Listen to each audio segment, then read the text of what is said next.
بما ان بطولة افريقيا على الابواب، فهنشارك معاكم ابرز 3 نجوم في كل منتخب مشارك في البطولة. السلام عليكم ورحمة الله وبركاته. ان شاء الله في فيديو النهاردة هنغطي كل اخبار الاهلي والكرة المصرية في الصحف العربية والعالمية. منتخب الكاميرون، ابرز 3 لاعبين في منتخب الكاميرون هم اندرياس اونانا حارس مانشستر يونايتد. طبعا مستواه متذبذب شويه لان فريقه لا يمر بافضل حالاته، لكنه يظل من افضل حراس العالم. تاني لاعب في منتخب الكاميرون هو فينسنت ابو بكر، هو من افضل نجوم الكاميرون وعمره 31 سنه، يعني في قمه مستواه، وبيلعب في نادي بشكتاش التركي، وسجل 4 اهداف في 12 مباراه وتمريره حاسمه واحده. تالت لاعب في منتخب الكاميرون هو كيفن نكودو، لاعب ضمك السعودي وبيلعب في مركز الجناح الايمن والايسر، وعمره 28 سنة وليه تجربة سابقة في توتنهام الإنجليزي. المنتخب الثاني معانا هو منتخب كوتيفوار. أبرز نجوم منتخب كوتيفوار هو إبراهيم سنجاري، لاعب نوتنجهام فورست الإنجليزي، لاعب صلب وأساسي مع فريقه. اللاعب الثاني هو فرانك كيسيه، لاعب الأهلي السعودي، بيلعب في خط الوسط وسجل 6 أهداف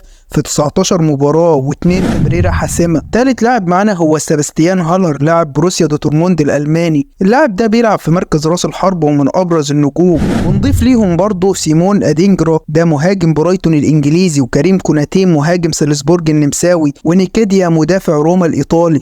المنتخب الثالث معانا هو منتخب نيجيريا. أهم نجوم نيجيريا هو فيكتور أوسيمين الغني عن التعريف، لاعب نابولي الإيطالي واللي فاز بأفضل لاعب إفريقي ومتألق مع ناديه بشكل كبير. ثاني لاعب معانا هو صامويل تشيكويزي، لاعب ميلان الإيطالي، وسجل هدفين في 4 مباريات ومتألق مع فريقه. ثالث لاعب وهو فيكتور بونيفاز، لاعب ليفركوزن الألماني، وسجل 10 أهداف خلال 16 مباراة بس. ونضيف لهم كمان أيوبي لاعب فولهام، وفرانك أوتينجا لاعب بريتفورد الإنجليزي، وعمر صادق اللي بيلعب في ريال سويسيداد الأسباني. رابع منتخب معانا وهو منتخب السنغال، وأبرز نجوم منتخب السنغال هو ساديو ماني لاعب النصر السعودي، وكاليدو كولوبالي مدافع الهلال السعودي، ريسا جناجيه لاعب وخط وسط برايتون الإنجليزي، وشيخو كوناتي لاعب نوتنجهام فورست الإنجليزي، وصار خط وسط توتنهام الإنجليزي، وكمان نيكولا جاكسون مهاجم تشيلسي الإنجليزي. وكده دول أبرز نجوم منتخبات جنوب أفريقيا المرشحة للفوز بالبطولة. وبإذن الله في فيديو كمان هنتكلم فيه عن أبرز نجوم منتخبات شمال أفريقيا. وما تنساش تقول لنا رأيك من أقوى منتخب في المنتخبات دياتي ويملك أقوى ترسانة من المحترفين، والمرشح للفوز باللقب الإفريقي، ومين اللاعبين اللي كانت تستحق إن هي تنضم للقائمة ولكن ما حطيناهاش في القائمة في فيديو النهاردة.